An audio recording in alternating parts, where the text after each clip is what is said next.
Welcome to another episode of Transparency in Media. This evening, we have a very special guest with us. Many of you are probably familiar with him either by name and or by his very historic and powerful reputation, not only in Europe, but around the world. He is an author, an activist, a journalist, a filmmaker, and an essayist, to say the very least. Tonight, we have Mr. Alain Sorel, and this interview is primarily going to be in French. This introduction is for the English version. Suffice it to say, if I were to sit here and give a CV or a resume of Alain Sorel, I would probably be talking for 1 or 2 hours. A very controversial figure, a very intelligent human being, a very well-spoken man, and a gentleman who I was fortunate enough to get to meet in person about a month ago when I was having dinner with some friends in Lausanne. And I have to admit, I was pleasantly surprised. I didn't know that Alain was going to be there that night. And I had just stepped out to have a cigarette and came back inside, and I walk in and Alain Sorel's sitting there talking to my friends I was with. So he's been kind enough to join us for this interview. So welcome.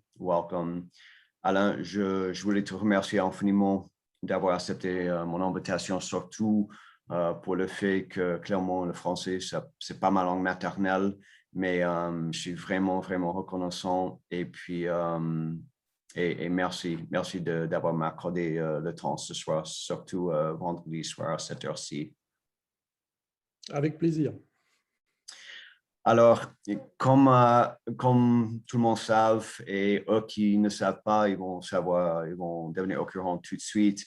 Il y a tel de sujets qu'on peut aborder ce soir dans cette interview. On va vraiment parler de 2 sujets et on y va dans un moment. Mais avant qu'on commence vraiment, il y a un petit moment, peut-être 1 semaine, 2 semaines, j'ai reçu une notification que tu étais condamné par un tribunal à Paris de 4 mois en prison. Ça, c'est la situation bref et basique. Est-ce que tu peux, s'il te plaît, m'expliquer un peu qu'est-ce qu'il passe avec cette condamnation de 4 mois en prison?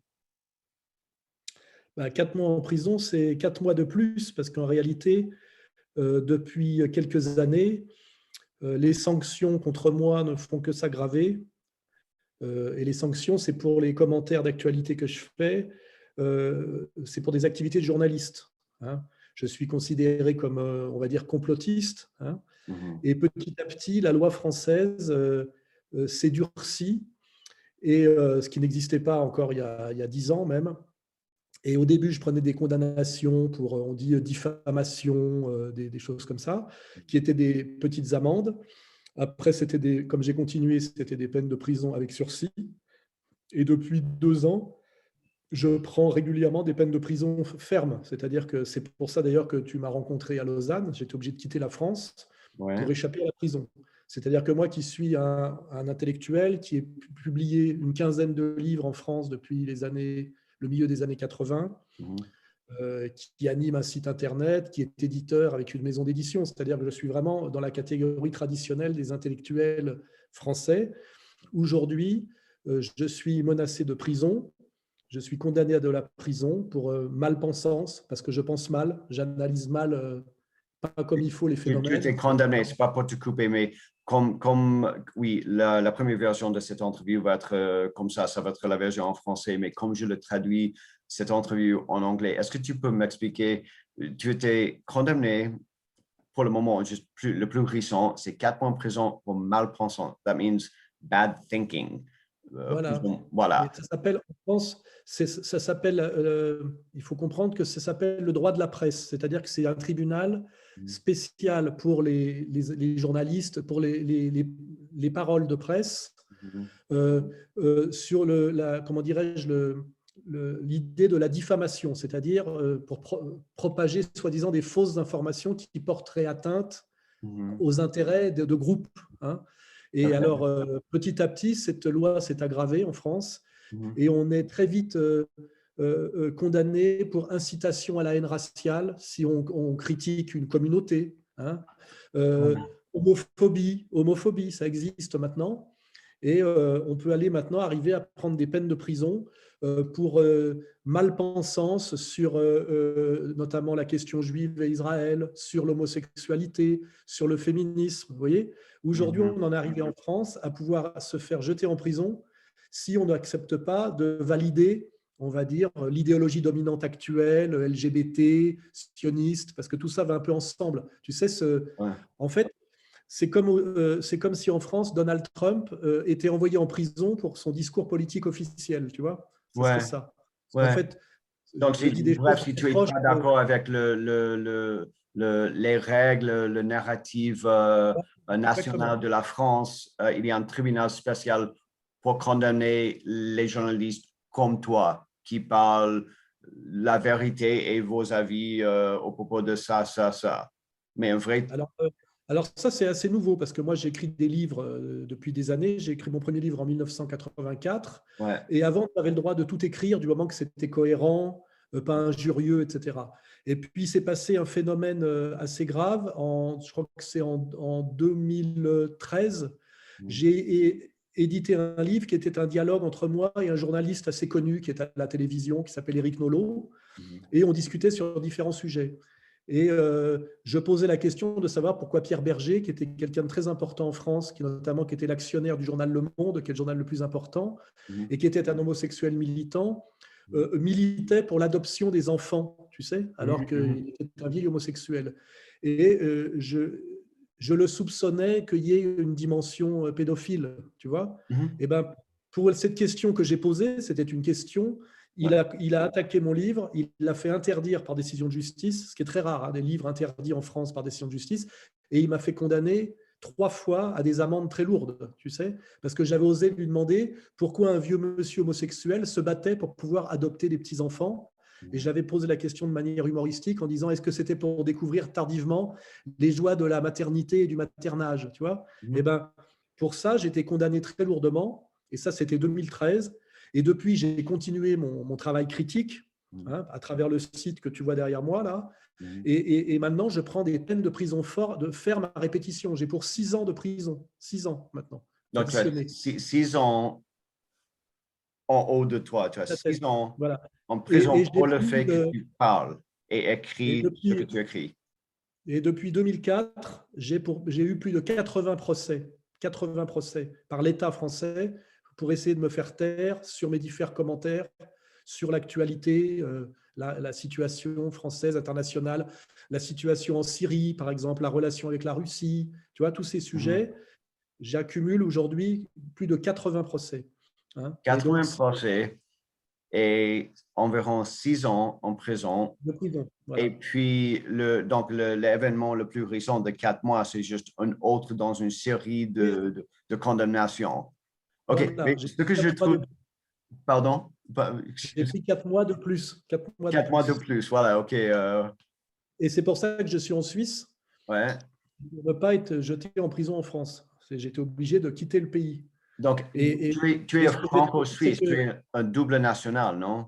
Donc, je ne suis pas extradable. Voilà. Sinon, je serais extradé. Hein. Et il faut savoir que je ne suis pas le seul en France dans cette situation-là. Dieudonné est parti en Turquie, Stéphane Blais est parti en Turquie, Vincent Renoir est parti en Angleterre, Boris Lelay est parti au Japon. Aujourd'hui, les gens comme moi en France, soit se taisent, soit sont jetés en prison, comme Hervé Ryssen, qui vient de passer 9 mois en prison à l'isolement. Hein. Et sinon, mise en prison, silence, ruine ou expatriation. On est vraiment, la France, en fait, est une dictature hein, aujourd'hui. Je le dis clairement. C'est clair. Et ça, c'est en fait ma question qui va nous vraiment nous mettre au fond de ce que je voulais discuter avec toi. Moi j'ai regardé, j'ai lu beaucoup. Je ne pouvais pas lire tout ce que tu avais jamais écrit. C'est impossible, sauf si je focalise 100% 24 sur 24, parce que tu as écrit tel de livres, tel des articles, tel des essais.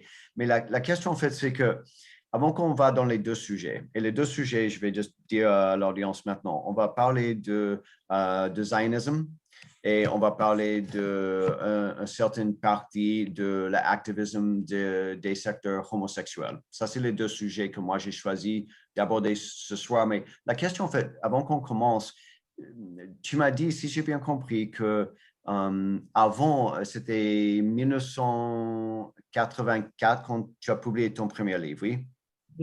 Et si maintenant, voilà, 37 ans plus tard, la Constitution, est-ce qu'il y a une Constitution en France?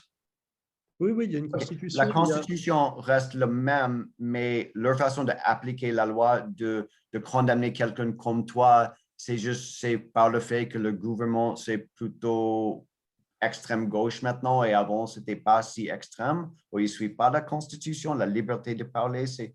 Bref, je sais, ouais. C'est pas l'extrême gauche, c'est plus compliqué que ça. C'est la défense des minorités. Aujourd'hui, euh, ce qui compte plus dans la démocratie aujourd'hui, c'est pas que la majorité a le pouvoir, c'est qu'en réalité, le système est fait pour soi-disant protéger des minorités qu'on estime systématiquement attaquées par la majorité. C'est-à-dire qu'aujourd'hui, si tu es de la majorité, on va dire blanche, de la moyenne bourgeoisie, Mhm. tu es responsable de l'homophobie, de l'antisémitisme, de la transphobie, tu es raciste, tu es colonialiste. C'est-à-dire qu'aujourd'hui, le système est inversé. C'est-à-dire que la démocratie, ce n'est plus le pouvoir à la majorité.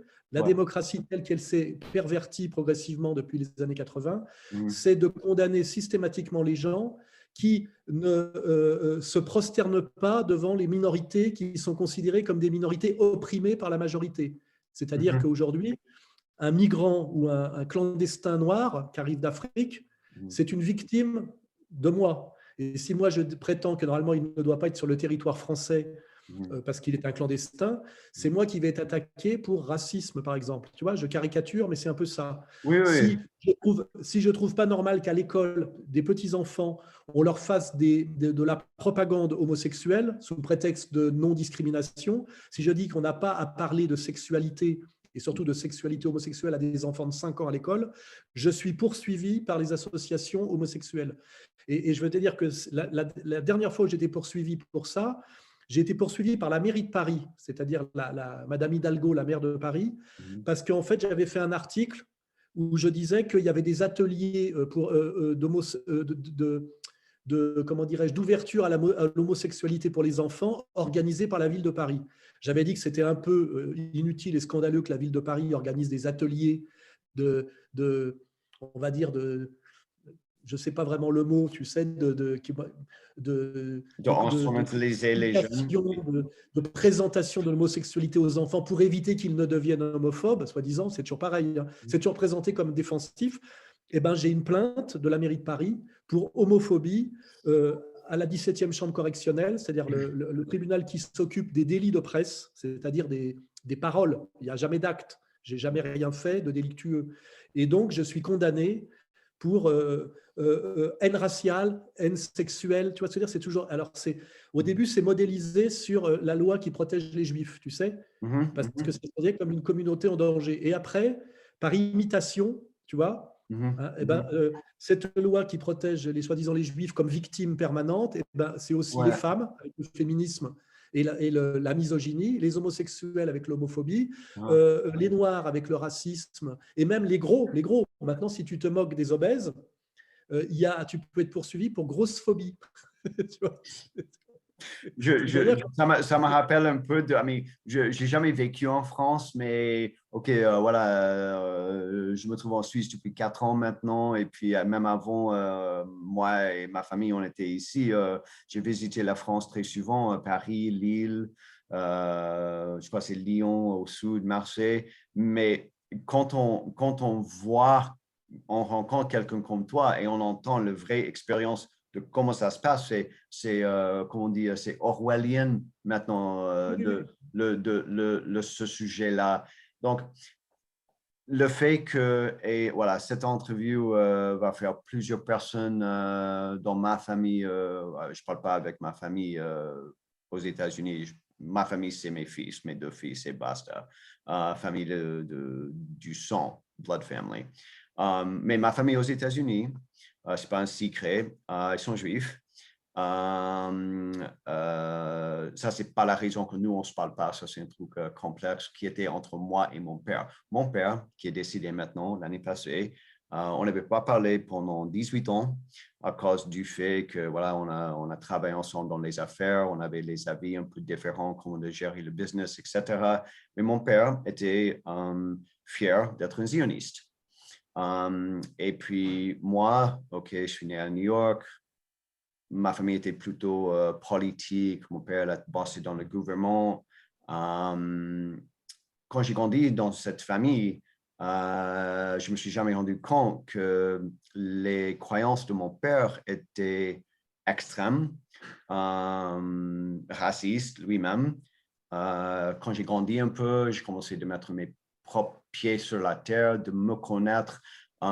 J'ai commencé de me rendre compte que, wow, c'était extrême. Donc, le fait que je parle avec toi et je veux vraiment, Alain, que tu m'expliques dans une, comment on dit, une façon plutôt simple, et je ne dis pas simple, mais le sujet d'être critique de zionisme en général, ça c'est un sujet très controversé. Le fait que moi je suis le fils d'un papa qui était un zioniste va faire les gens péter des câbles partout parce que voilà, moi je crois que la vérité c'est très important et tout ce que j'ai lu, que tu avais écrit, les gens qui moi je connais, qui te connaissent, et ta réputation, tu es quelqu'un de très crédible et il y a toujours une base, une raison vraie, pas des hypothèses ignorantes comme des gens qui parlent. Toi, tu viens d'une base solide. Est-ce que tu peux m'expliquer, bref, pas bref, mais dans 5 Non, minutes,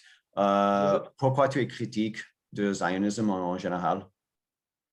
Alors déjà, il faut comprendre qu'en France, il n'y a pas le premier amendement, ce qui vous protège chez vous, hein. On n'a pas de premier amendement dans la Constitution. Donc, c'est censé être une démocratie, la France, mais on n'a pas la protection que vous avez.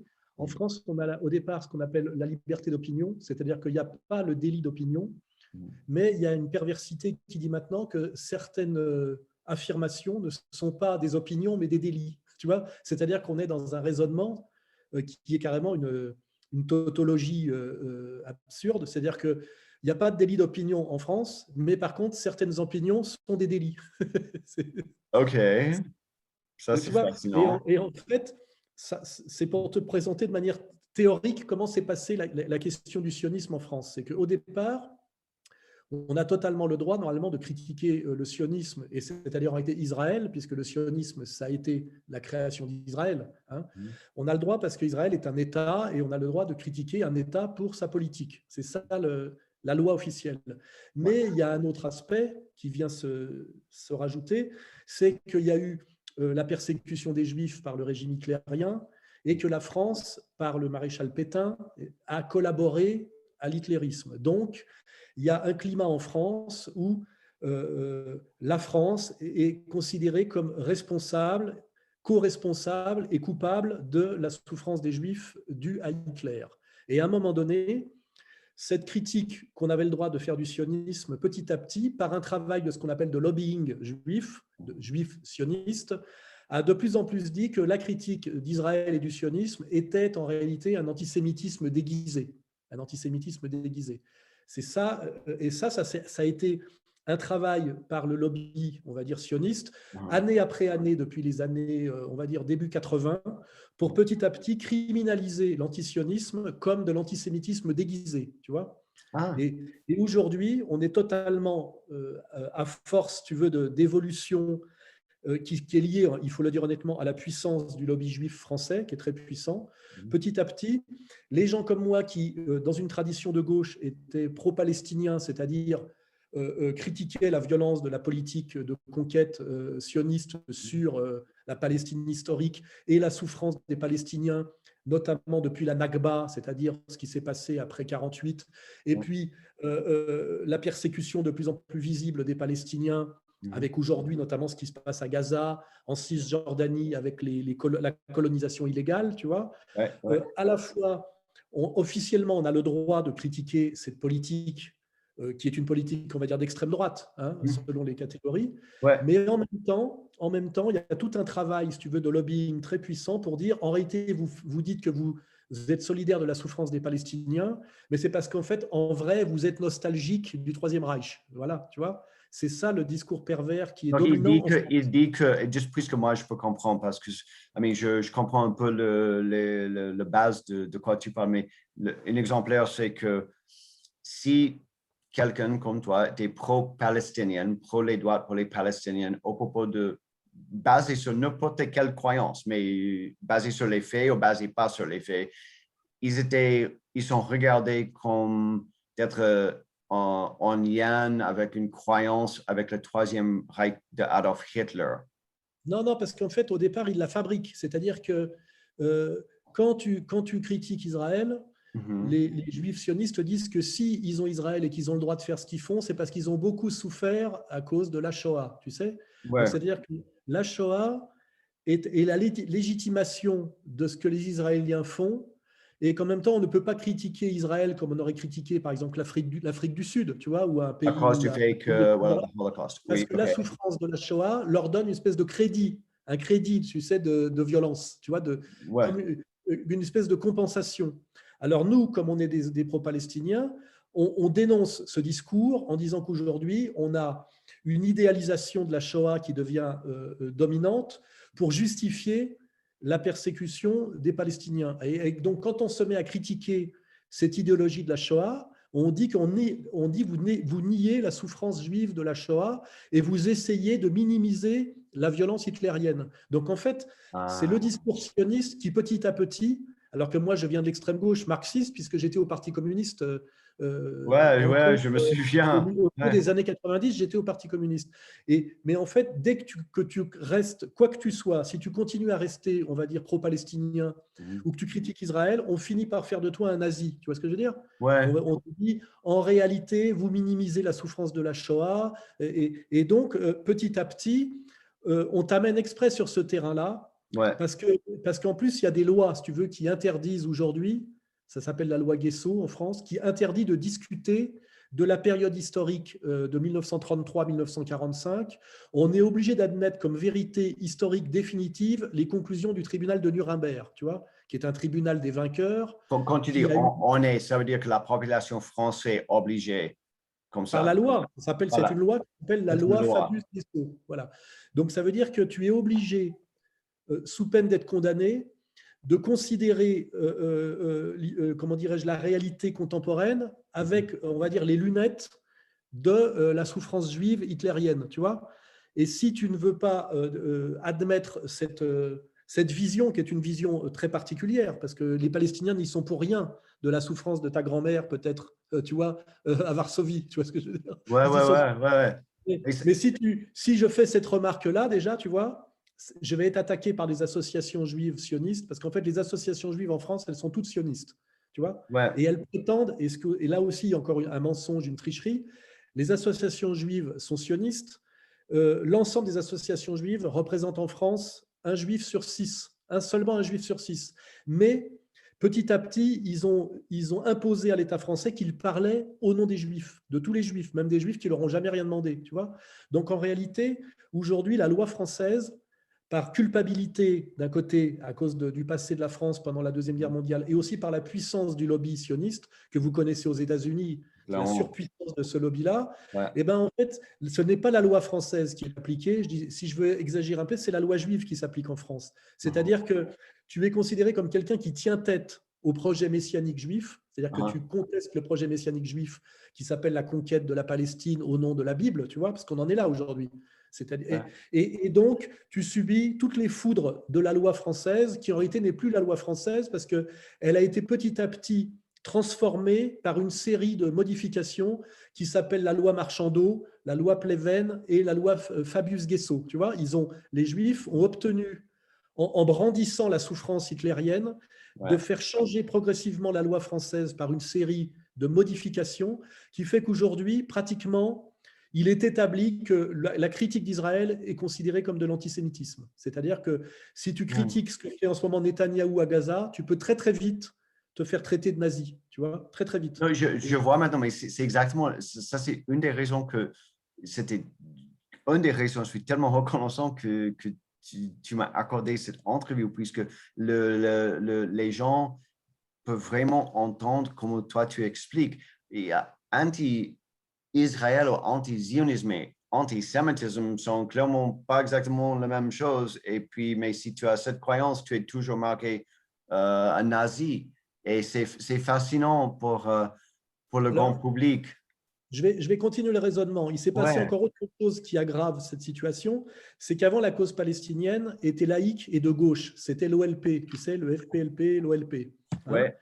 Et il s'est passé avec le Hamas, et depuis le 11 septembre, une islamisation de la question palestinienne. Tu vois. Mhm. Donc aujourd'hui, si tu es pro-palestinien en plus, les Juifs t'accusent d'être pro-terroriste islamique. Tu vois, ils associent toujours de façon malhonnête la souffrance des Palestiniens Ouais. au Hamas et donc à l'islam radical et donc au terrorisme. C'est-à-dire qu'à la limite, si tu défends les Palestiniens aujourd'hui de Gaza, on va te dire que tu es complice du 11 septembre. Tu vois ce que je veux dire? En gros, tu es Ouais, ouais, content ouais.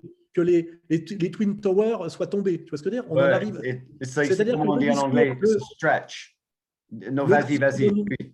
le discours dominant aujourd'hui, c'est le discours de Netanyahou. Le discours de Netanyahou, aujourd'hui, c'est le discours officiel français, pratiquement. Alors qu'on sait très bien que c'est un discours mensonger et militant Uh-huh, pour cacher une politique d'apartheid, une uh-huh. politique de violence inacceptable. Et ben aujourd'hui, si tu dis je trouve inacceptable ce que l'État israélien fait aux Palestiniens à Gaza ou en Cisjordanie, on Mhm. te dit tu es nostalgique du nazisme et tu es complice des terroristes islamiques. On te dit ça, exactement. Hein, ça fait de toi, je sais pas si. Et on te montre d'ailleurs, c'est ce qu'a fait Netanyahou, Hitler allant rencontrer le grand moufti de Jérusalem, tu sais, dans les années 40, tu sais. On te sort ça, tu vois.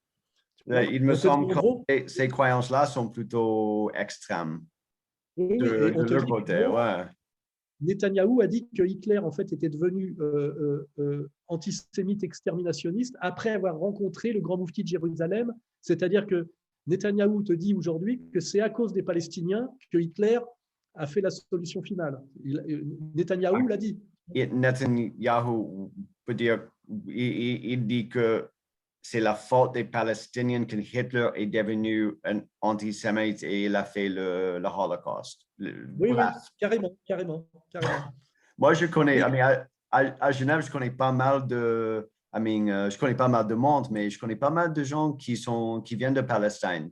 Et bah, chaque personne que moi j'ai rencontrée, les hommes, les femmes, plutôt de la paix, qui veut une compréhension mutuelle, qui sont complètement persécutés, ces gens. Et ça, c'est le truc, c'est que si les gens sont trop de juger quelqu'un qui, eux, ils pensent sont en train de juger un autre sans regarder les faits, sans écouter l'explicatif, comme toi, aujourd'hui, tu en viens fait, de dire. il règne un régime en fait de terreur. Tu sais, on terrorise les Uh-huh. gens qui ne sont pas alignés sur le sionisme, comme on terrorise les gens qui ne sont pas alignés sur la thèse officielle du Covid, tu vois, c'est un Mhm. peu les mêmes sujets. Aujourd'hui, si tu refuses le narratif officiel du Covid, si tu refuses le narratif officiel du sionisme, tu es Mhm. très très vite diabolisé. Et diabolisé, c'est-à-dire que tu peux plus travailler dans les médias, tu trouves plus d'éditeurs pour tes livres. Et puis maintenant, je te dis que si tu commences si tu continues quand même à dire ce que tu dis et à argumenter en disant que les autres en face mentent Mhm. et qu'ils trichent, et ben Mhm. là, tu te retrouves au tribunal et le tribunal français te condamne. C'est pour ça que très peu de gens parlent comme moi, on est très peu, Ouais, alors qu'on est beaucoup à penser ce que je pense, beaucoup, beaucoup. Hein. Mais les ouais, gens ont peur. Les gens ont peur parce qu'on détruit leur vie. On détruit leur vie sociale, on détruit leur réputation. ouais. Moi, je suis condamné à de très lourdes amendes parce que non seulement on te condamne à de la prison, mais aussi on te prend de l'argent. Moi, j'ai à peu près pour 400 000 euros de condamnation depuis 15 ans. En 15 ans, j'ai accumulé 400 000 euros de condamnation. Tu vois, on te saisit tes biens. On te saisit tes biens. Tu Pour le vois. fait que tu as les croyances et tu écris ce que tu écris. Bref, Voilà, oui, mais oui. ça, On te prend ton argent, on t'empêche de travailler on te menace de prison et à la fin même, on te met en prison. Et puis, on te fait passer auprès des gens pour un dangereux extrémiste, presque pour un assassin. Tu vois ce que je veux dire? Moi, c'est ce que je subis en permanence. Ce qui veut dire aussi que j'ai subi des agressions. Tu sais, on t'envoie aussi des commandos d'extrême gauche, des commandos d'extrémistes juifs comme la Ligue de défense juive. Moi, j'ai subi 4 ou 5 agressions en commando en France, tu sais, avec des gens avec des cagoules, etc. On te terrorise par les voies légales et par les voies illégales. Et tous les gens qui connaissent cette réalité en France savent que les voies légales et illégales travaillent ensemble. C'est-à-dire que ça fait partie de la palette de terreur et de répression. Ouais. On t'envoie un commando de voyous, tu sais, chez toi, ça m'est arrivé bien sûr, ou on t'envoie au tribunal, et en fait tout ça est articulé. C'est une menace qui pèse. La France, de ce point de vue-là, je pense, est le pays qui vit le plus de tous les pays du monde sous la dictature sioniste. Je vais même te dire qu'il est plus facile de critiquer Israël en Israël qu'en France. En Israël, ce que je dis, je pourrais le dire parce qu'il y a une gauche laïque israélienne qui admet totalement mon discours. D'ailleurs, moi, avec ma maison d'édition, j'édite Gilad Atzmon, tu vois, qui est un juif israélien opposant. Je suis son éditeur, c'est un ami. Il le reconnaît lui-même. On peut dire en Israël, ce que je dis, on peut le dire en Israël, on ne peut pas le dire en France. C'est-à-dire que la France est plus sioniste qu'Israël. La France, c'est… Pour moi, ça me parle de, comme aux États-Unis maintenant, le mouvement de BLM, de Black Lives Matter, et le fait que tu critiques ces gens, tu as des gros problèmes. Maintenant, OK, I mean, c'est un peu comme ça.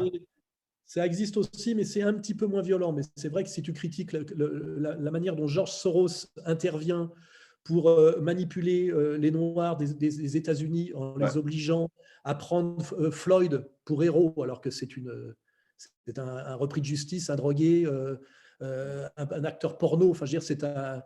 Bon, mais avant que je dois dire une chose. Quelqu'un m'a montré la vraie vidéo de lui. Et, OK, admettons, si quelqu'un est tué, on parle d'un être humain. Si un être humain est tué et ils étaient innocents, ils n'étaient pas en train d'attaquer, peut-être physiquement agresser un policier, le policier, il fallait qu'il a défendu lui-même, ou je ne sais pas quoi, une autre personne. Mais quand on voit les preuves en vidéo et les faits de ce gars et le fait que les États-Unis étaient tournés 100% en envers. Nous, on a quitté les États-Unis en 2017. Ce truc est arrivé, l'histoire a commencé il y a une année et quelques, mais c'est plus le même pays à cause de un être humain et une histoire, un faux narratif autour d'un être humain. C'est incroyable. On voit bien qu'il y a un énorme travail de manipulation par des réseaux d'influence où on transforme les histoires, surtout de manière à créer de la haine. Ouais. Tu sais, entre les Noirs et les Blancs, entre les hommes et les femmes. Enfin, tu vois, c'est une entreprise généralisée de haine, en réalité, qui officiellement prétend lutter contre la haine. Parce que c'est ça qui est diabolique. C'est que moi, je suis accusé pour haine raciale. C'est-à-dire que le mot haine est partout. Hein. Et en fait, je suis accusé de haine raciale parce que je refuse le narratif officiel dont en fait la fonction et le résultat est de pousser les communautés qui coexistent en France à la haine les uns envers les autres.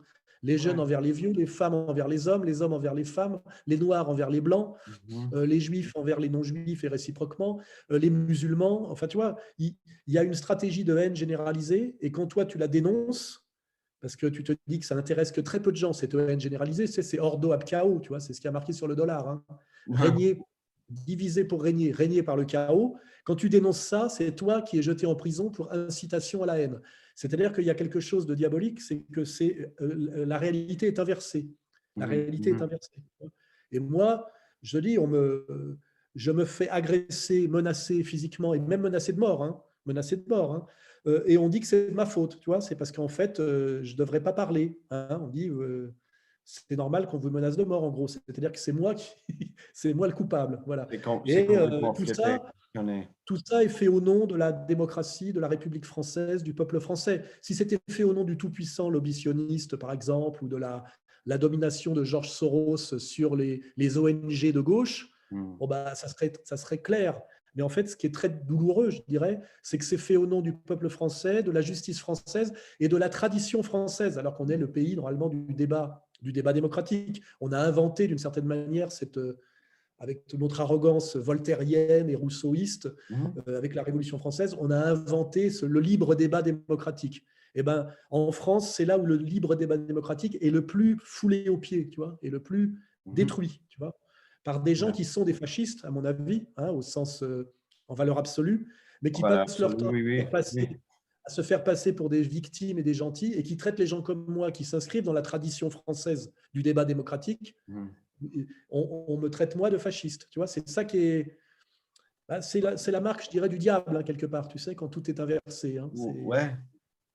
Alain, clairement, toi tu sais très bien, moi aussi, les gens qui parlent, les gens qui disent la vérité, les gens qui partagent leurs avis, leurs opinions, les faits en plus, les preuves, qui ne sont pas en lien avec le narrative mainstream, le narrative mainstream politique, tu sais de quoi je parle, sont punis.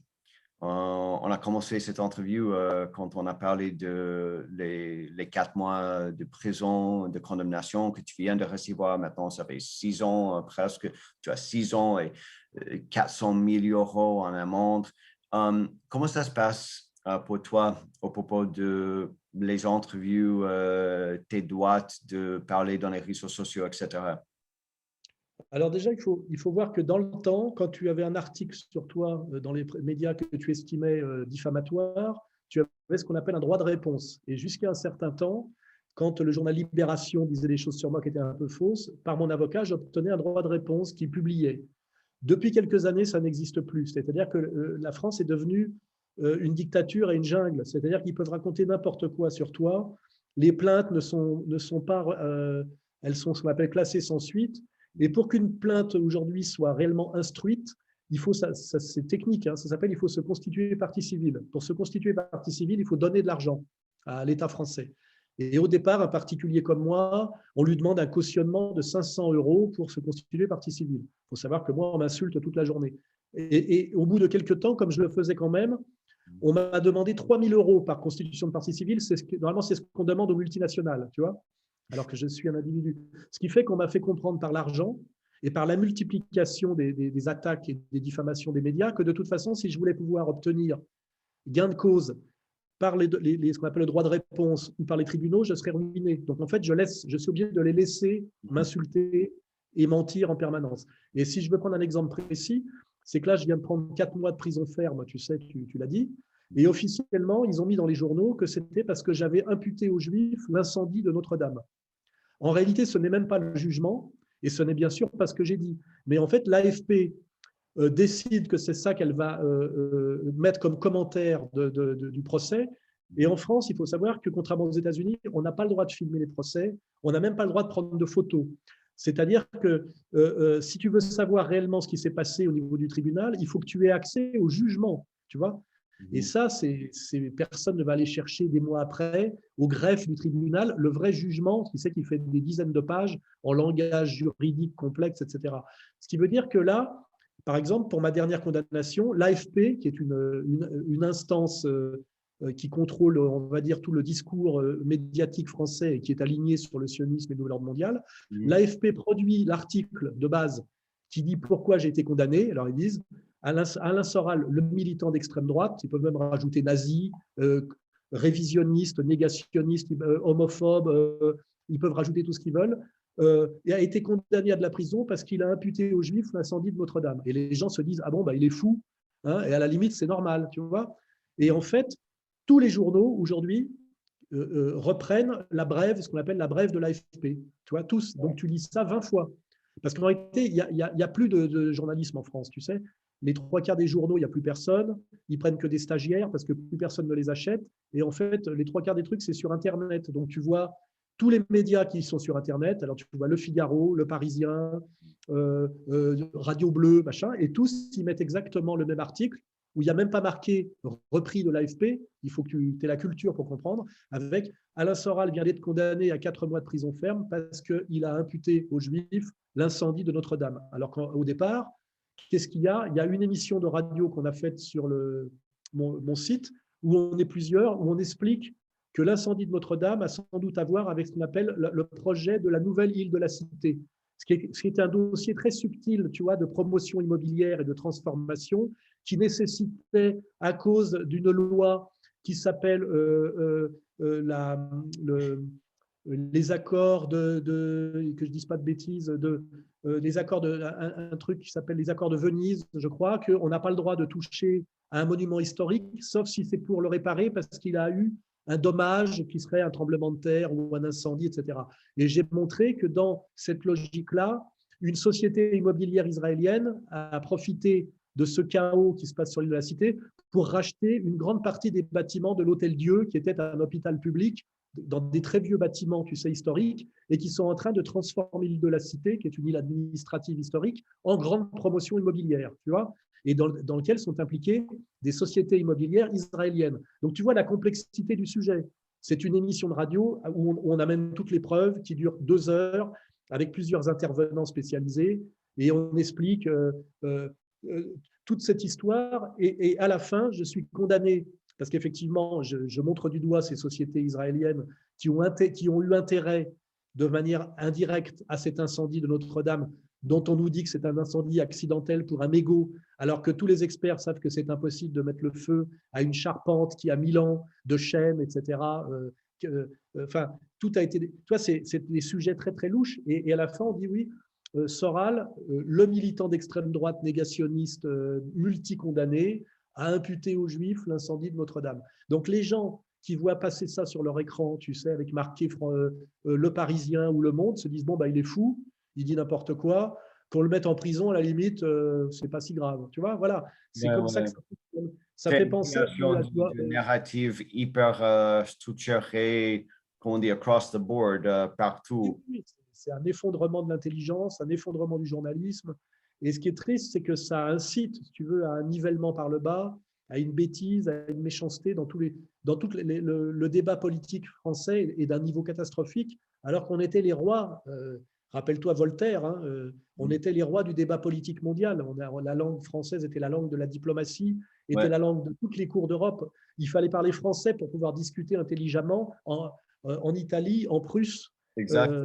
Pas en Angleterre, mais, et tout ça, aujourd'hui, on est sans doute le pays, je dirais, on n'a plus aucune leçon à donner aux Américains. On est le pays de la bêtise, tu vois, de la grossièreté, du mensonge. C'est catastrophique. Et en plus, avec toujours cette réputation qu'on a d'arrogance, parce qu'à la limite, les Américains ne prétendent pas à la sophistication intellectuelle comme nous. Mais nous, on est toujours campés sur les droits de l'homme et Voltaire et la Boétie et Montaigne, alors qu'en fait, on est une dictature de sionistes ultra, avec comme auxiliaires des féministes hystériques, des antiracistes militants qui sont en fait des racistes, pareil des homosexuels qui se prétendent se défendre contre l'homophobie alors qu'en fait on découvre derrière des réseaux pédophiles. Enfin, tu vois, c'est un contexte abject. Tu vois ce que je veux dire? C'est horrible, horrible. Et ça, c'est le deuxième sujet que je voulais vraiment aborder avec toi et vraiment entendre ce que tu veux dire.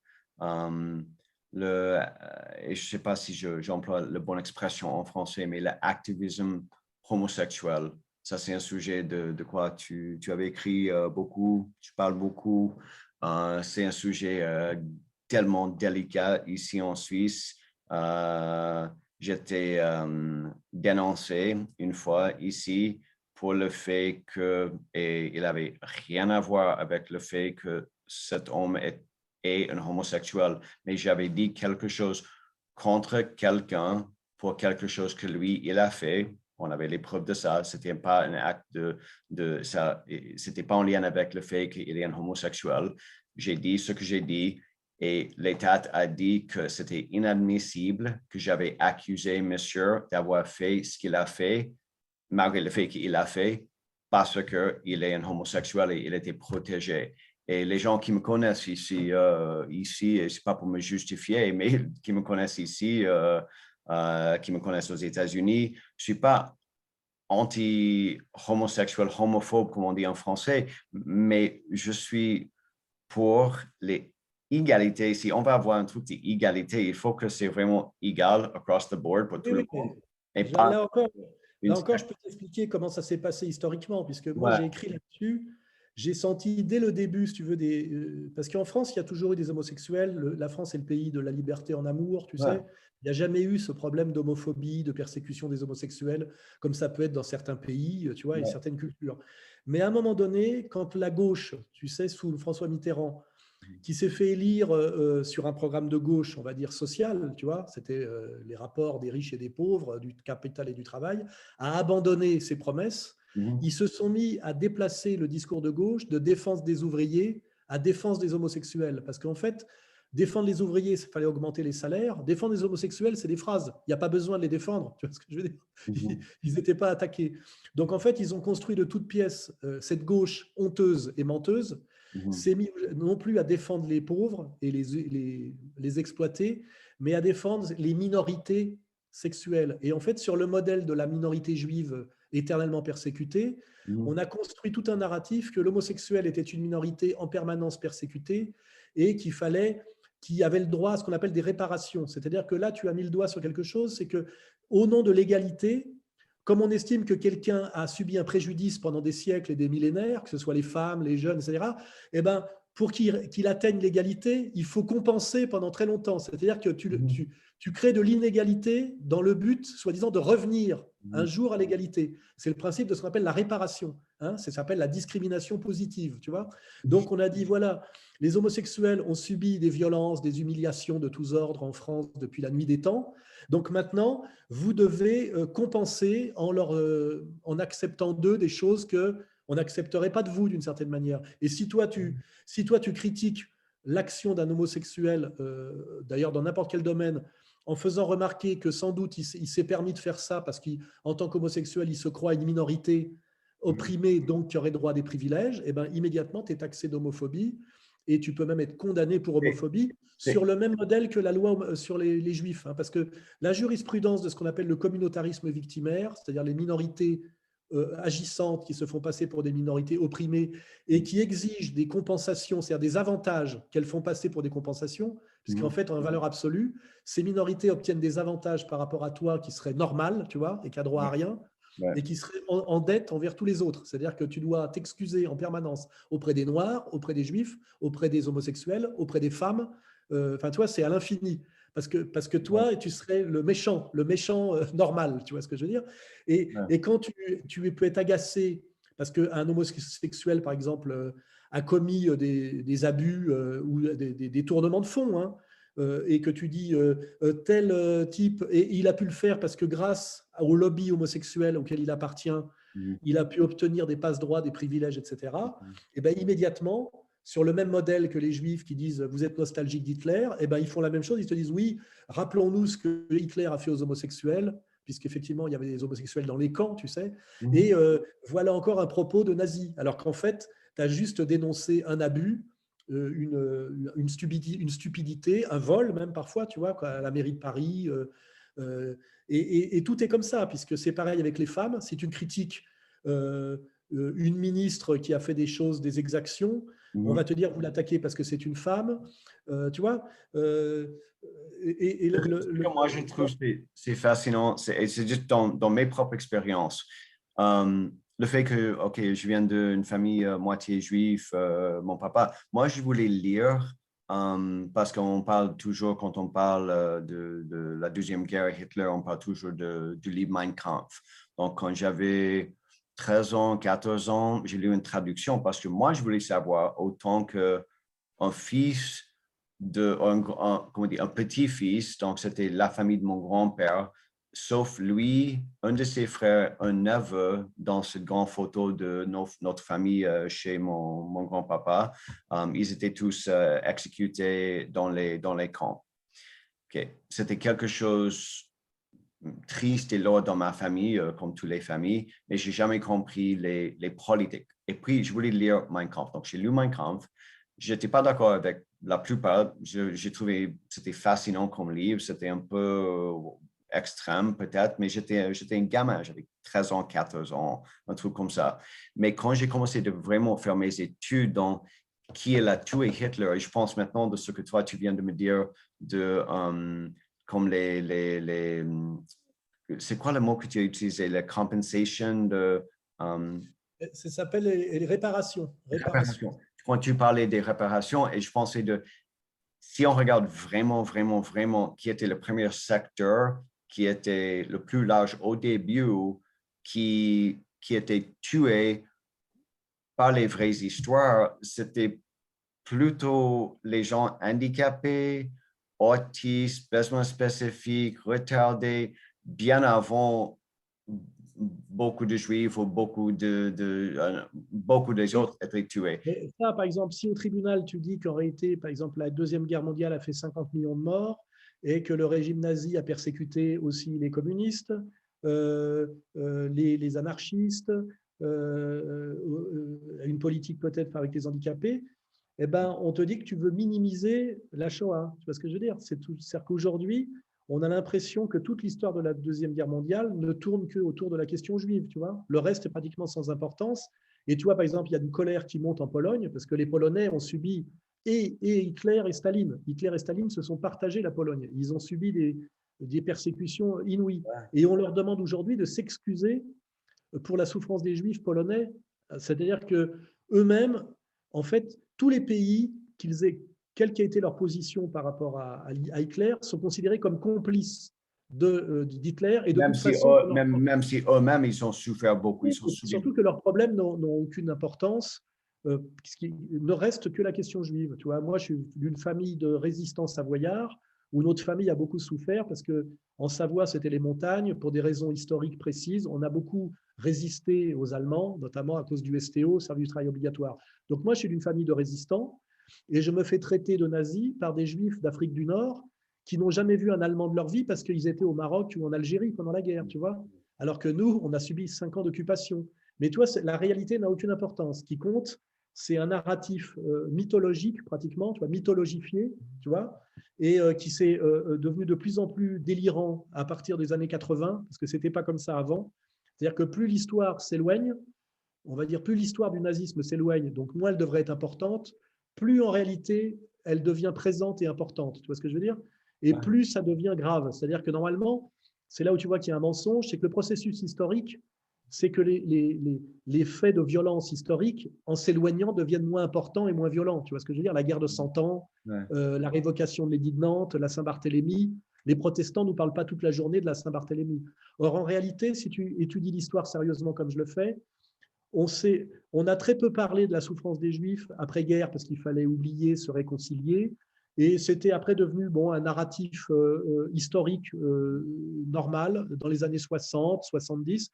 Et à partir des années 80, le lobby sioniste s'est mis à énormément travailler pour remettre, si tu veux, ce qu'ils appellent la Shoah devant. Et ça ne fait que s'aggraver depuis les années 80. C'est-à-dire qu'aujourd'hui, la Shoah est devenue la religion, je dirais, du mondialisme, tu vois, qui est l'étalon moral et le centre de toute l'histoire de l'Occident. Tu vois ce que je veux dire? C'est-à-dire que tout se définit par rapport à ça, au point même que les gens ont du mal à se rappeler qu'il y a eu une guerre mondiale dont, par exemple, la France a été victime. Nous avons déclaré la guerre à Hitler, on a perdu la guerre, et moi, ma famille a souffert énormément de 5 ans de privation et d'occupation. Tu vois, mon père était un jeune enfant et un jeune adolescent. Il a eu des problèmes pour se nourrir pendant des années.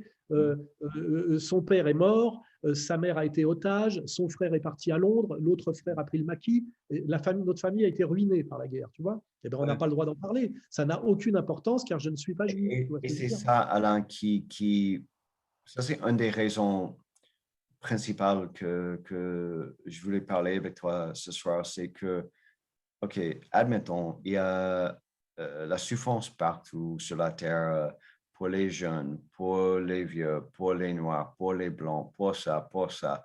Il n'y a personne qui peut dire qu'un autre secteur de la société n'avait pas subi à un point une grande souffrance dans leur religion, leur pays, comme toi tu viens de… Mais on oublie et on focalise sur peut-être une petite partie, même si c'est une grande population, et on oublie le fait que… Tu veux que je t'explique pourquoi? Ouais, c'est parce que pour pouvoir défendre aujourd'hui Israël, il faut cacher Israël derrière la souffrance juive, tu comprends? Et plus Israël est indéfendable et plus Israël est violent aujourd'hui, plus pour que les gens se taisent, il faut qu'on fasse grandir, si tu veux, cette justification par les réparations et par la compensation qui est la souffrance juive. Donc en fait, l'hypertrophie de la souffrance juive est la conséquence, si tu veux, du durcissement du sionisme et du durcissement de la politique israélienne par rapport à deux choses, la souffrance des Palestiniens et en fait qu'aujourd'hui on se rend compte du fait même du discours dominant des maîtres d'Israël, Netanyahou, qu'en réalité Israël n'a pas été créé pour que des Juifs qui étaient persécutés puissent se réfugier, si tu veux, dans un territoire où ils pourraient échapper à la méchanceté des hommes, mais qu'on se rend compte qu'en fait ils sont en train d'accomplir un projet biblique qui est un projet de domination, tu vois ce que je veux dire, au nom d'une vision raciale, tu vois, et théologique. Parce que c'est ça, l'idéologie sioniste aujourd'hui n'est plus celle de l'après-guerre ou même des années 60, où pour les gens comme moi, le narratif, c'était ces gens avaient besoin d'une terre où pouvoir se réfugier compte tenu de la souffrance qui leur avait été infligée, tu vois. Aujourd'hui, en fait, le discours officiel du sionisme et d'Israël, c'est « nous sommes le peuple élu, la terre nous est promise ». Ils sortent la Bible et ils disent Dieu a dit que nous étions là pour dominer les autres et en gros les Palestiniens sont des sous-hommes qui méritent d'être nos esclaves ou d'être chassés ou exterminés. Et donc pour que les gens ne se choquent pas de ce discours qui est très très choquant, et ben en permanence on va dire une certaine élite juive que d'ailleurs ne demande pas l'avis à personne met en permanence toute la journée à la télévision les camps de concentration, la souffrance juive de la Deuxième Guerre mondiale. Tu vois, c'est-à-dire, c'est ce que j'appelle, moi, dans mon discours, qui m'a valu d'être condamné. J'ai dit, la Shoah est là pour cacher la Torah. Tu vois, la Shoah est là pour cacher la Torah. C'est-à-dire que la souffrance hitlérienne est là pour cacher, en fait, l'arrogance biblique. C'est-à-dire que, quand même, aujourd'hui, Israël est Israël parce qu'il y a un groupe d'humains qui prétend que Dieu les a choisis pour dominer. Tu vois, et que cette domination, elle est raciale. Tu vois, c'est-à-dire, on ne se mélange pas, on construit un mur, on traite les autres comme des animaux, on peut tuer les femmes et les enfants, on peut faire un ghetto à Gaza. Et quand vous dites Gaza est un ghetto, on vous dit comment osez-vous comparer le ghetto de Gaza au ghetto de Varsovie? Voilà, on te dit ça. Et d'ailleurs, bah, tu dis oui, pourquoi pas? Et on te dit non, ça c'est de l'hérésie. C'est-à-dire qu'aujourd'hui, la Shoah est devenue une religion. Tu vois ce que je veux dire? C'est une religion. Tu te fais condamner pour hérésie. Tu vois? Hérésie. Voilà. Et en vérité, c'est le résumé est simple. La Shoah est la religion du mondialisme parce que c'est un. Tu sais, au poker, c'est le joker, tu vois. Tu sors ton joker. Tu vois. C'est le joker Shoah. Tu vois ce que je veux dire? Quand tu sors le joker Shoah, tout le monde ferme sa gueule et tu peux tuer tous les Palestiniens que tu veux. Tu peux mettre Soral en prison. Tout le monde baisse les yeux et attend que ça passe. Tu vois. Et ça, c'est le truc, c'est que comme moi, je te connais, et quand on écoute, mais si même, si par exemple, objectivement, après, je suis John Smith, une autre personne, un spectateur qui regarde cette entrevue après, qui va dire, est-ce qu'il a dit ce qu'il a dit à ce point, le 31 minutes, est-ce que ça c'est vrai, c'est fait? N'importe ce que tu dis, ça c'est la raison que je voulais te faire cette entrevue. Oui, on a les avis très, très similaires.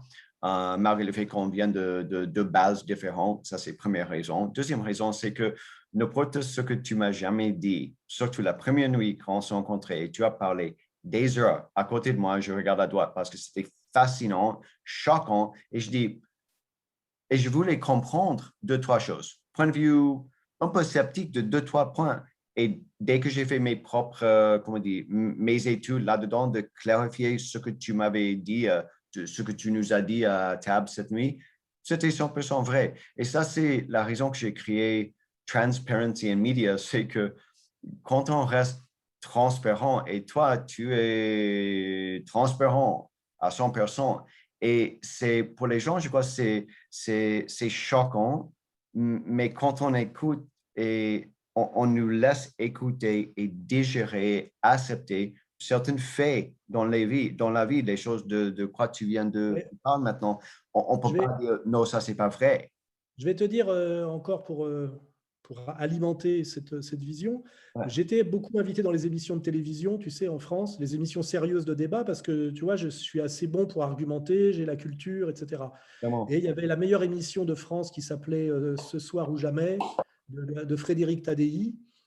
Et il m'invitait régulièrement parce que j'étais capable justement d'argumenter sur ces sujets-là. Ouais. Et ben, on lui a interdit de m'inviter au bout d'un moment. On lui a fait perdre son émission parce qu'il avait trop invité des gens comme moi. Et maintenant, il est sur la télévision russe, il est sur RT, il est Ah, parti sur, il est ouais, parti sur ouais. RT, tu vois.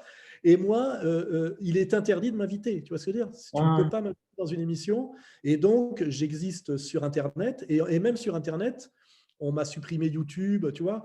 Quand il y a eu le début de la crise du coronavirus, tu sais, au début, c'était un virus qui arrivait de Chine, tu vois. Yeah. J'ai très vite fait 2 vidéos très longues qui s'appelaient Couillonavirus, où j'expliquais tout ce qui allait arriver, tout, tu vois.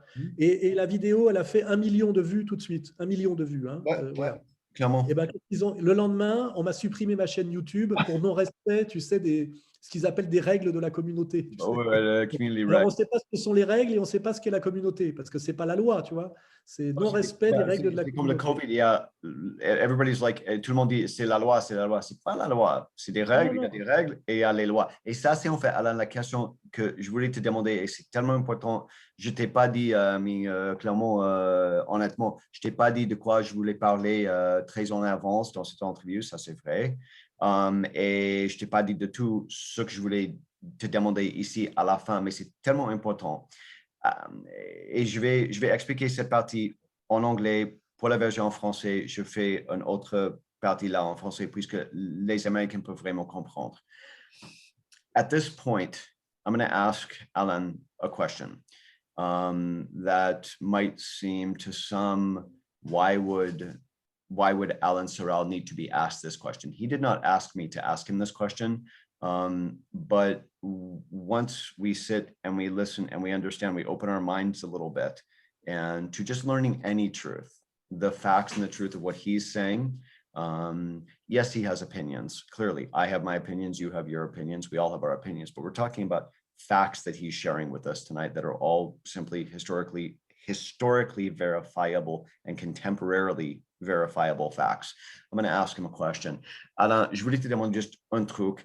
Le fait que tu es censuré partout, simplement pour le fait que tu partages les faits, tu partages tes avis en lien avec les faits, tu es quelqu'un qui peut faire une bonne débattre si quelqu'un fait une contradiction au propos de ce que tu viens de me raconter, par exemple, les deux sujets qu'on a abordés ici.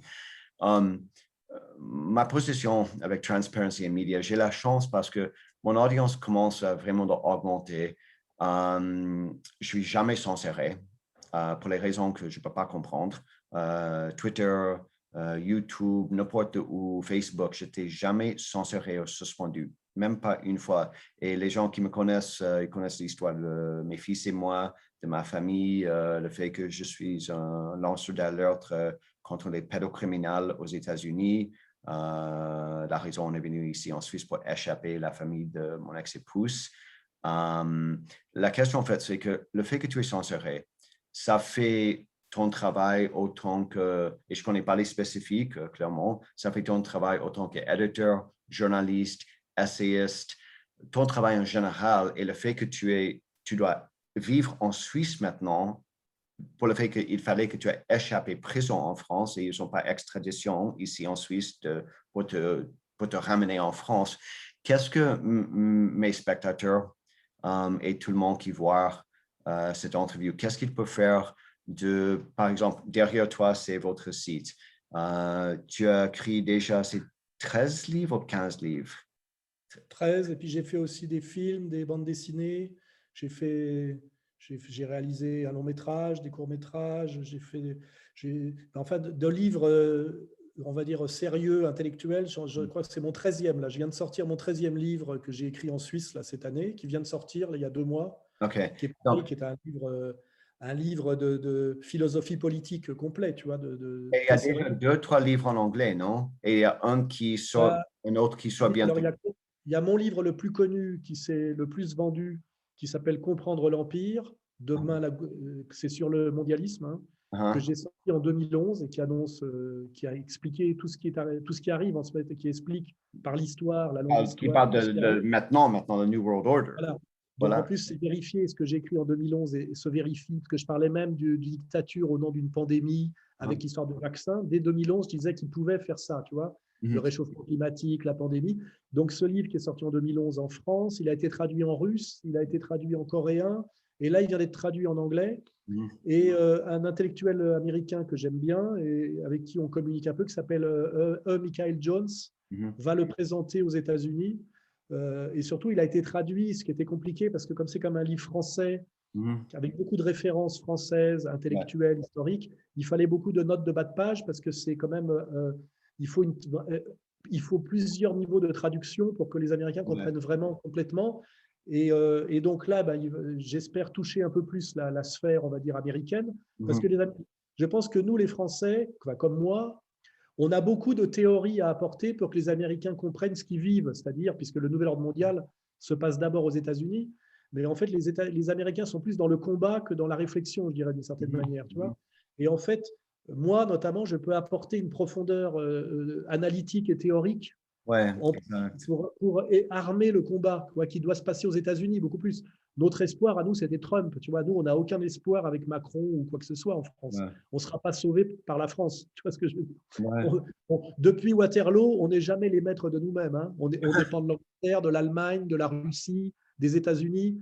Donc, je n'ai pas d'espoir vraiment pour la France, mais je dis que dans le combat mondial, parce qu'en fait, le combat anti-mondialiste est un combat mondial, c'est une union, on va dire, des nations qui veulent résister au mondialisme. Eh ben, les gens comme moi, c'est-à-dire une certaine intelligence française, ont quelque chose à apporter dans ce combat global, où on va dire l'Américain, c'est le cow-boy, tu vois, il porte les armes, et moi, j'ai le livre, tu vois, j'arrive avec le livre, tu vois, parce qu'il faut armer théoriquement le combattant américain qui, d'instinct, était derrière Trump. Il a peut-être besoin d'être armé intellectuellement et historiquement un peu plus. Et ça, c'est ce qu'a compris Michael Jones, de même que Dugin, qui est mon traducteur en Russie, a compris qu'il y avait des ponts entre l'antimondialisme russe et l'antimondialisme français. Tu vois, il y a des ponts entre ces pays. Une certaine mentalité américaine, d'ailleurs, qui correspond aux États du Sud, tu vois, aux États confédérés plutôt qu'à l'unionisme, tu vois. Il y a des ponts. Et c'est exactement tout ça, c'est de la résistance, tu vois, c'est les différents pôles de résistance au mondialisme. Il y a le pôle français, un certain pôle russe, le pôle américain sudiste, on va dire, et tous ces gens-là doivent échanger. Or, ce n'est pas évident à cause de la langue, à cause des différences de culture, que les Américains savent ce qui se passe en France, que nous, on sait un peu ce qui se passe aux États-Unis. Moi, je relais beaucoup la résistance au nouvel ordre mondial aux États-Unis, notamment avec ce qui s'est passé derrière Trump. On a été les seuls, nous, en France, nous, médias d'Internet, à dénoncer que Trump avait été volé au niveau des élections. Tu sais qu'il n'y a pas un journaliste de télévision officiel en France et une chaîne de télévision qui a dit un mot sur le fait que Trump avait été volé intégralement. Ils ont prétendu qu'il avait perdu, qu'il était mauvais perdant, qu'il n'y avait pas de fraude. C'était inouï, c'est-à-dire que c'est l'URSS. On peut toujours se moquer de Staline, tu sais. Aujourd'hui, le stalinisme, il est derrière Biden, il est derrière Macron, il est dans les démocraties occidentales. C'est ça qui est très, très compliqué et douloureux, c'est que ces démocraties occidentales qui prétendent être le modèle de la liberté, de l'égalité, de la fraternité, sont aujourd'hui, comment dirais-je, la dictature. La dictature. Et ceux qui résistent sont présentés comme, par contre, comme des fascistes luttant, tu sais, attaquant la démocratie. Tu vois, c'est-à-dire, on est dans une inversion orwellienne. C'est pour ça que nous aussi, on met beaucoup en avant Orwell, Aldous Huxley, même le talon de fer, même Jack London, le talon de fer, enfin, tu vois, toute une littérature qui a annoncé tout ça. Et même, on met même en avant les films de science-fiction dystopiques, tu sais, américains, qui sont en fait, Hollywood fait des très bons films, non pas par des films de type qui imitent la nouvelle vague française, parce que nous, ça, on n'a pas besoin. Mais toi, même un Blade Runner, tu vois, de Ridley Scott, quand tu regardes la science-fiction dystopique ou Minority Report, tu vois, tous ces films de science-fiction qu'on voit depuis des années nous montrent la dictature mondiale qui est en train d'arriver, tu sais, au nom de la big tech, big pharma, tu vois, big money. On est assez bons, nous les Français, pour montrer aux Américains ce qu'ils doivent comprendre d'une certaine manière dans leur blockbuster, tu vois. Et c'est exactement ça. Je veux que, et ça c'est ce que toi tu as apporté, tu as amené dans ma vie, parce que je considère moi-même d'être pas exactement débile, mais je n'avais pas lu toutes les choses, je ne comprends pas tous les sujets, mais tu as aidé le côté de moi, le côté américain de moi, qui est un combattant, de mettre plus les spécifiques et les faits à 100% avant que je entre dans une certaine bataille dans ce sens, ce sens, ce sens. Je suis toujours en pleine bataille avec les têtes ici à cause de le fait que mes fils étaient saisis ici il y a 4 ans. Et c'est ça ce que je voulais être clair avec mon audience, c'est que pour les gens qui sont les francophones, pour les Américains et aussi les autres anglophones en Angleterre, en Australie et les autres pays où les gens parlent anglais, je veux et je vais mettre en bas de cette interview dans tous les champs où je vais mettre, c'est comment les gens peuvent acheter tes livres, accéder ton site et être sûr que je veux être clair avec tout le monde que cet homme devant vous maintenant, Alain Sorel, il n'est pas juste un petit gars, c'est un des voix les plus puissants, les plus connus et les plus censurés sur la Terre parce qu'on habite dans une société où on n'a plus le droit de parler, on n'a plus le droit Moi, de... tu sais on en a parlé tout à l'heure hors antenne, mais en France, il y a des sites, tu sais, qui sont censés dénoncer les fake news, tu sais. Ouais, Et ouais. moi, je peux m'enorgueillir qu'un des sites officiels qui est là pour montrer les fake news, qui s'appelle Conspiracy Watch, tu vois, donc, qui Ouais, dénonce les conspirateurs, ouais. ont sorti une analyse statistique il y a 15 jours, je te l'ai mis en lien, qui dit, en se scandalisant, que mon site, moi, mon combat, on est le plus grand site de conspirationnistes de France, de très loin, tu sais, avec 4 millions de visiteurs par mois. 4 Ouais. millions. Ouais, il faut que Malgré... tu es fier de ça parce on va bien montrer ça dans cette interview. Parce que c'est quoi ils disent, le meilleure façon d'un compliment, c'est d'avoir quelqu'un qui fait une imitation de toi. Et je crois que c'est quelque chose comme ça. Et s'ils t'ont choisi juste pour te critiquer, ça veut dire que on connaît très bien Conspiracy Watch. C'est comme Right Wing Watch aux États-Unis. Tout est bien choisi parce que tu dis la vérité, tu écris la vérité, tu partages la vérité. Et la vérité, c'est difficile pour les gens à mâcher de temps en temps, à manger. Et c'est ça ce qui est le plus important, c'est que la vérité fait les gens pas à l'aise de tout, mal à l'aise même. Et on doit faire une décision dans la société ou le monde où on vit maintenant. Est-ce qu'on veut rester à l'aise et tout content et on accepte la narrative ou est-ce qu'on est d'accord d'être poussé un peu, d'ouvrir nos consciences peut-être aux idées qu'on n'a jamais pensées, que peut-être on peut être d'accord avec ça, ou d'accord avec ça. Moi, j'ai une phrase qui n'est pas de moi, mais qu'on doit toujours placer dans un débat contradictoire avec des gens qui vous diabolisent et vous diffament, c'est de dire, j'ai entendu vos insultes, j'attends vos arguments. Hein, c'est ça l'idée. Hein. Voilà, moi j'attends leurs arguments. Moi, j'argumente, et c'est assez correctement construit, tu vois, c'est assez sérieux. En face, c'est des anathèmes. On te dit complotiste, conspirationniste, antisémite, homophobe, tu vois, c'est des slogans. C'est des slogans. Mais il n'y a pas de démonstration. Et de ce point de vue-là, c'est quand même la faiblesse de leur discours. C'est, par exemple, les gens qui disent ouais, Soral, alors les gens disent, vous avez lu ces livres? Il n'est pas question que je lise les livres d'un personnage aussi horrible. Vous voyez, c'est ça l'idée. C'est, je ne vais quand même pas écouter ce qu'il dit, puisque c'est un monstre. Vous voyez, Ouais. tout est inversé comme ça. Et le travail de la propagande, c'est de pousser les gens à se dire, oh, je vais quand même pas perdre mon temps à écouter un fou. Tu vois, c'est ça qu'ils essaient de construire. Mais malheureusement, tous les jours, il y a des gens qui disent, tiens, je vais quand même écouter un peu de ce qu'a dit ce fou. Alors parfois, c'est pour s'amuser ou pour s'énerver, tu vois, ou pour se conforter. Et là, systématiquement, les gens me contactent et me disent, mais en fait, c'est pas du tout ce qu'on m'avait dit, mais ce que vous dites, c'est assez juste. Mais pourquoi ils disent ça de vous? Je n'ai pas trouvé ça chez vous. Et là, les gens, hop, ils ont mis le doigt tu sais, dans l'engrenage. Ils ont tiré le fil du pullover, tu sais. Et après, tous les jours, des gens comme ces gens, tous les jours, des gens me rejoignent qui me disent, je vous détestais, je croyais que vous étiez un horrible personnage. Et puis par hasard, mon frère, mon cousin m'a montré un truc de vous. Des fois, c'est un truc rigolo, tu sais, parce que des fois, il y a des choses amusantes. Et puis, je me suis intéressé, et puis finalement, je me suis rendu compte que j'étais en train de me faire avoir. J'étais en train de me faire avoir par le système. Et je dis, oui, voilà, donc c'est une question de temps. Comprendre l'Empire, qui est un best-seller aujourd'hui, que jamais le camp adverse n'a critiqué. Ils ont dit, on n'en parle pas. J'en ai vendu, je crois, 120 000 en France, tu vois, depuis 10 ans, ce qui est beaucoup. Hein. Sachant que d'ailleurs que maintenant, je n'ai plus d'éditeur, je suis auto-édité. C'est-à-dire j'ai monté une maison d'édition parce que même mon éditeur n'a plus le droit de m'éditer. Il m'a dit, Alain, je ne peux plus. Le dernier livre que j'ai fait avec toi, il a été condamné par voie de justice. Et au tribunal, ils ont bien dit que si un éditeur osait encore m'éditer, il les ruinerait en condamnation, tu vois. Donc, j'étais obligé de monter ma propre maison d'édition pour m'éditer moi-même, tu vois. Je me vends moi-même, je m'édite moi-même. Mais j'y arrive encore, tu vois. Oui, et ça, c'est mon boulot parce que, mais autant que, OK, mais moi, j'ai écrit 4-5 livres. J'avais qu'un livre qui était meilleure vente aux États-Unis dans un sujet de psychologie, aider soi-même, self-help, que je voulais pas même écrire ce livre, mais j'ai écrit parce que j'ai traversé un moment difficile dans ma vie il y a 20 ans. Et ça, c'est vraiment mon boulot ici. Et, moi, je dirais que ce qui me protège un peu, c'est que la moitié des livres que j'ai écrits depuis 1984 ont été des best-sellers, tu vois, parce qu'en fait, c'était des livres qui tenaient la route.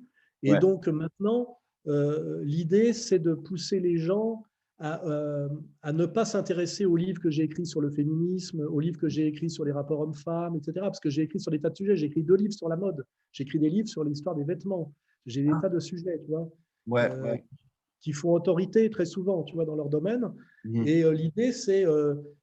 alors, par contre, il est sorti sur moi, je crois, 6 ou 7 livres pour expliquer qu'on ne devait pas me lire, tu vois. Des livres sur, genre, pourquoi… il y a même un livre en 2 volumes qui s'appelle « Pourquoi Alain Soral séduit ?» en disant, attendez, attention, c'est un séducteur, il séduit.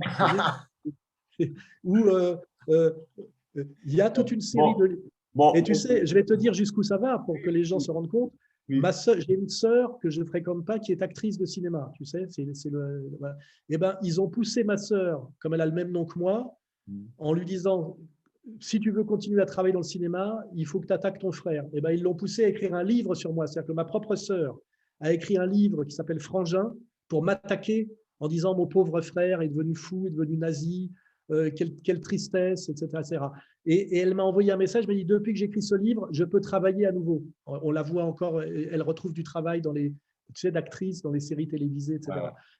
Pour te dire jusqu'où va l'ignominie du combat et de l'adversaire, hein, ils en sont à exiger de ta sœur qu'elle écrive un livre pour t'attaquer. Ça nous fait penser à ce qu'on nous racontait, tu sais, sur les jeunesses communistes sous Staline, où on poussait les enfants à dénoncer leurs parents, tu sais, en Allemagne de l'Est.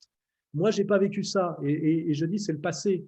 En tout cas, ce que je sais qu'au présent, aujourd'hui, ça ne se passe pas en Allemagne de l'Est, ça ne se passe pas en Russie, ce n'est pas fait au nom du communisme, ça se passe dans nos pays de liberté et ça s'est fait au nom de la démocratie, soi-disant, tu vois.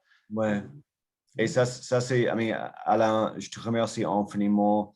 J'encourage tous mes spectateurs de lire, acheter ces De toute livres. façon, il suffit de mettre le lien sur le site et puis les gens, bon, c'est beaucoup en français, même si on fait l'effort de sous-titrer des choses Ouais, en anglais, ça on commence, il y a des va, gens on qui va, on sous-titrent. va lancer dès que possible la version en anglais avec les sous-titres. Si tu veux Euh, chercher, il y a pas mal d'interventions de moi qui sont sous-titrées en anglais, si tu cherches.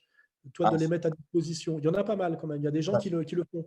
Tu vois. Ça, c'est super. Le plus que je peux vraiment juste mettre là pour mon audience le plus vite que possible. Comme ça, chaque fois que quelqu'un voit cette interview, ils vont avoir beaucoup de ressources puisqu'il peut aller au fond des sujets C'est l'avantage des algorithmes, tu sais, des algorithmes YouTube. ouais, C'est clair de rien. Tout n'est pas censuré. Hein, et les gens trouvent des choses, tu vois. ouais. Et ça fait boule de neige, ça circule. Et aussi bien dire que moi, je ne suis pas tout seul. J'ai une organisation que j'ai montée et on est au moins 35 à travailler. Et derrière nous, on est au moins 2000, tu sais, à aider. Tu vois ce que je veux dire? On est quand même une organisation de résistance. Hein. Je ne suis pas tout seul. Hein. Voilà. Awesome. Alain, je te remercie infiniment. C'était vraiment carrément, et c'est pas que des mots, c'est pas un faux compliment, c'était un honneur d'avoir cette conversation avec toi ce soir. Et puis, je te souhaite tout bon. J'espère qu'on se voit bientôt. Et Je puis, profite de la neutralité suisse, tu sais. Tu sais, tous les gens qui se sont réfugiés en Suisse dans l'histoire, il y en a eu beaucoup. Hein. C'est une tradition, hein, les combattants politiques qui ont été obligés d'aller se cacher en Suisse. Hein, ouais, donc, je suis dans une tradition finalement. Tu vois, c'est pas exceptionnel quand tu regardes l'histoire que des gens comme moi finissent par être obligés d'aller se cacher en Suisse. Ça s'est arrivé à d'autres, hein, si tu regardes. Et ce que tu feras, tu m'enverras le lien de l'émission. Ce qui m'amuse, c'est de voir les commentaires, tu sais, les commentaires et tout ça. Et puis de voir si… Oui, c'est toujours intéressant parce que je te dis, moi, je m'exprime en français et effectivement, il y a une barrière de la langue, une barrière de la culture qui fait que c'est pas… Les ponts entre la France et les États-Unis, c'est très important en réalité, je crois. Mais c'est que le début, là, tu vois. Il faut de plus en plus, surtout depuis ce qui s'est passé avec la non-réélection de Trump, il faut vraiment que la résistance américaine, la résistance française, on communique plus. Parce qu'en fait, la France a toujours été, je dirais, l'alternative à l'impérialisme anglais, tu vois. Et en fait, aux États-Unis, il y a un combat quelque part entre un certain esprit français et un esprit anglais, tu vois, qui est les États-Unis. L'esprit du Sud, tu vois, l'esprit du Sud qui a ce côté plus aristocratique, moins brutal, tu vois, qui est encore l'esprit français de la Louisiane, tu vois. Il y a encore une âme française qui combat aux États-Unis, l'air de rien, contre cette brutalité anglo-saxonne, tu vois. C'est exactement ça. C'est très important. Ouais, je vais faire beaucoup d'efforts d'être sûr qu'on partage avec beaucoup des Américains parce que moi, je peux dire, autant qu'un Américain, okay, c'est que j'ai appris beaucoup. Les choses que je peux appliquer dans le fait que moi, je suis combattant ici en Suisse, et autant qu'un point de vue américain. Et c'est ça ce qu'on va partager avec les Américains, parce qu'il y a un manque pas partout aux États-Unis, mais dans certains secteurs, il y a une envie de changer, il y a une envie de combattre le système, mais il y a un manque pas de capacité intellectuelle, mais des faits, des bonnes histoires, des bonnes explicatifs. Et c'est ça ce que tu nous amènes. Et donc, pour ça, je te remercie. On va partager. Il n'y a pas en réalité que la French Theory et puis Trump, tu vois ce que je veux dire? Comme s'il y avait la culture et le catch. En réalité, il y a toute une culture qui est largement supérieure à la French Theory et à ce qui circule sur les campus américains, tu sais, de gauche. Ouais. Il y a une culture française qui n'est pas une culture d'extrême droite, mais qui permet de critiquer tout le mensonge de cette culture de gauche qui est en train de pourrir les campus américains et qui prétend se réclamer des penseurs français, ce qui est déjà une demi-escroquerie, hein, ce qu'on appelle la French Theory. C'est déjà une demi-escroquerie. Il y a bien d'autres choses que ça qui vient de France, et ça, je pourrais vous en parler une autre fois. Super. Moi, je serai honoré si tu reviens et puis on peut continuer ces conversations. Ça, c'est super. On pourra le refaire. OK. Alors, je te souhaite tout bon, une très belle soirée et puis à très bientôt. Toi aussi et bonne chance pour tes enfants. Merci beaucoup. À bientôt. À bientôt.